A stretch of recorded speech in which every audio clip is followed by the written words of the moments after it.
Shalom Aleichem. Today, what I'd like to do is discuss with you the Otzar Beit Din. I guess you could call it law or leniency or whatever you want to call it, which is extremely important here in Israel during the year of Shmeetah. And we're going to try to understand it based on the book of Rav Rimon, Shmeetah Halacha Mimkora, and a bit also from Pnini Halacha of Rav Melamed. So, Otzar Beit Din may be the best solution for us to eat fruit here in the year of Shmeetah in the best way possible. At least that is the claim of many, including Rav Rimon. So it all begins with a Tosefta. Tosefta is similar to a Mishnah written in times. And the Tosefta is noted that originally the Beit Din would send shlichim, they would send messengers, and their job was to gather fruits and vegetables, olives, grapes, dates, from the fields during the seventh year. And they would see, if they saw people working, they would punish them. And if not, they would gather the produce, make big, let's say, from the dates, big date cakes, and then give out to each family some fruit and some vegetables. So, not a lot, but let's say enough for 3 days. So that's the Tosefta. So the obvious question is, wait a second, I thought you're not allowed to work the land in the seventh year. Isn't that the whole point? So how could the Beit Din, the frummest people, the high court, be violating the laws of Shmeetah? Seemingly, what's going on here? So the Ramban suggests that the whole idea behind Shmeetah is that we should recognize that there is a God and he controls the earth. So an owner must relinquish his ownership. But here, it's the Beit Din. They're not owning the land. They're just acting on behalf of the community. So in that case, there would be no problem to do these acts as long as you're not planting the land, but to be cutting the fruits and gathering the fruits, which would normally be forbidden by an owner, would be permitted for the sake of the community. Okay? So that's a pretty amazing Ramban and a pretty huge leniency. This remained basically as just a theoretical halacha for most of Jewish history, right? We weren't in the land of Israel. And it's not mentioned, this Tosefta, in the Bavli or Shalmi or the Rambam as a halacha. It's not brought down as a halacha. In the year 1905, Rav Kook wrote a book about Shmeetah, and he wrote that we should start using this Otzar Beit Din idea of the Tosefta in the modern state of Israel. Well, it wasn't the state of Israel, but in the land of Israel, where we desperately needed a way to survive. There's very little food in any year, so especially to take a full year off was very dangerous.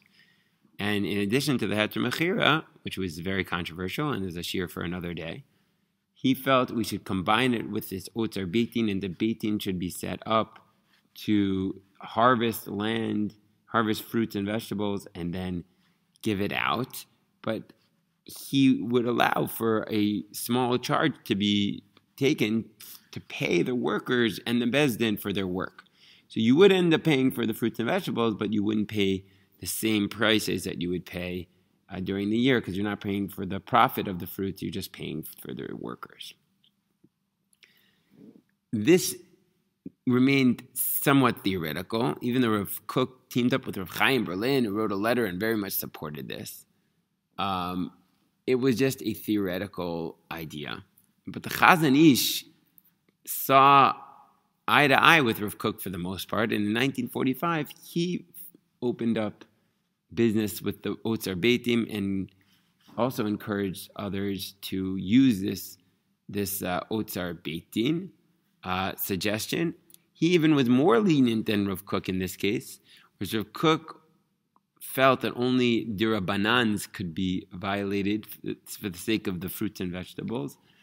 Chazon Ish felt even doraita, pretty much almost anything could be done as long as it was a Beit Din doing it for the fruits and vegetables and not an actual owner.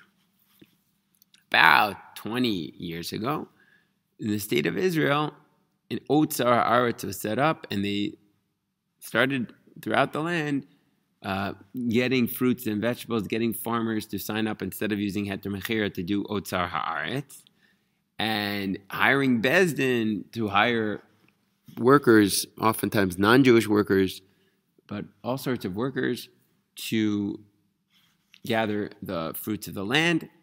And this is currently, you can sign up for Otzar Aretz and get fruits and some vegetables here in the land of Israel. Now, the main advantage of this is that the fruit and vegetables that you get from Otzar Aretz have the Kedusha of Shvi'is. They have the laws of Shvi'is. You feel the law that it's a Shmeetah year. You have to treat them with special sanctity. You have to know the laws of Shvi'is. You can't just throw them away, etc., etc. And this gives us a feeling like it's actually the year of Shmita, as opposed to Heter Mechira, where the Kedusha is lost and it's basically just a regular fruit and vegetable, and you hardly know the difference, and you buy it in the store like any other year.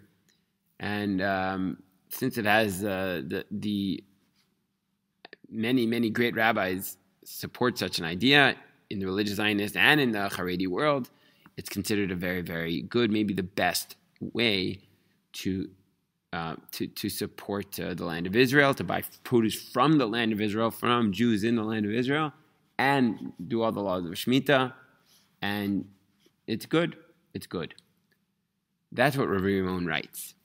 However, it must be noted that there are several drawbacks to the Otzar Beit Din solution. First of all, this will only work for fruits which grow on their own and vegetables in the first couple of months of the Shmeetah year. As our year goes on, the vegetables, they won't grow on their own unless they are planted in the 7th year, and that is not allowed. You can't plant them in the 7th year. It's only if they were planted in the 6th year, and we're just harvesting them from the 6th year. In the 7th year, would we be allowed to do that? So it won't last all year round. The second issue is that if you go to the store and you just buy this Shvi'is, these fruits and vegetables, and it's the same price as it would be in a regular year, Malamed believes it's an Isser of Schira. It has to feel different. Even if you're technically only paying for the wages of the workers, if it looks like you go into the store and you pay the same shekel that you would in a regular year, so then there would be an Isser of Schora. So it has to be cheaper. From my experience, it is a bit cheaper, and it does feel different in Otzar Aretz, but it really depends on the store and the situation. Not everyone is as machmir about Malamed on that one. Rabbi Rimon, for example, is lenient and says, as long as we're paying the workers, it doesn't matter what it looks like. Another issue is, in order for trees to grow in the modern-day agricultural system, you need to mechazek them, you need to give them all sorts of tipulim, you need to work on them to make sure that the trees don't die throughout the year. And while the Chazon Ish would allow that, Rav Kook would not. So that would be another question of whether, usually I think they do rely upon Chazon Ish, but Rav Kook might not have been so thrilled about that.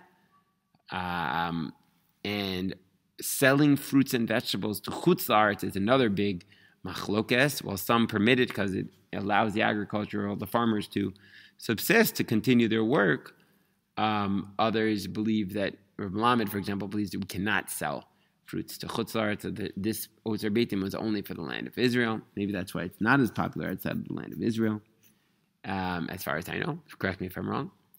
And so, for all these reasons, it's not the perfect solution, writes Rav Malamed. He actually prefers Heter Mechira in many instances to Otzar Beit Din, which is pretty surprising. On the other hand, Rav Rimon and most religious Zionist rabbis that I know of, at least, and most rabbis in general, do support the Otzar Beit Din. It's a bit more complicated. It's a bit, time-consuming to sign up with them and to send them money.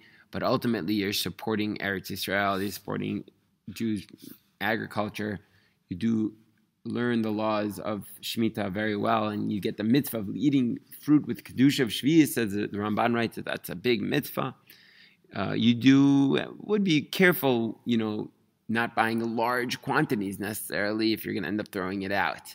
This is an issue that the army deals with. The army has primarily bought from Otzar Beit Din, Otzar Aretz, and they actually got a heter that they are allowed to dispose of vegetables and fruits because they buy such a large quantity of fruits and vegetables. But for a private individual, you are not supposed to throw out the fruit and vegetables in the regular type of way. You have to treat the fruits and vegetables with the kedusha of Shvius. So one must be one must learn the laws of Shmeetah, which you can do easily from Rav Rimon's book or other articles online, and learn how to use the produce and dispose of it properly to fill a special mitzvahs of this year. One last note, again, sometimes it seems like a burden to learn all these extra laws and then treat with the fruits and vegetables a little bit differently during this year of Shmeetah, but ultimately it's a privilege to be able to live in Eretz Yisrael, to fulfill the mitzvahs of Eretz Yisrael, to eat the holy, holy fruit of Eretz Yisrael, and we should look at it as a privilege and not a burden. All right, hope this is helpful. As you know, I'm not a posek. I'm simply reporting back to you what I read in the Pnine Halacha and Rav Rimon's Sefer to, I guess, get you to do your own research on these really interesting topics. Have a wonderful day.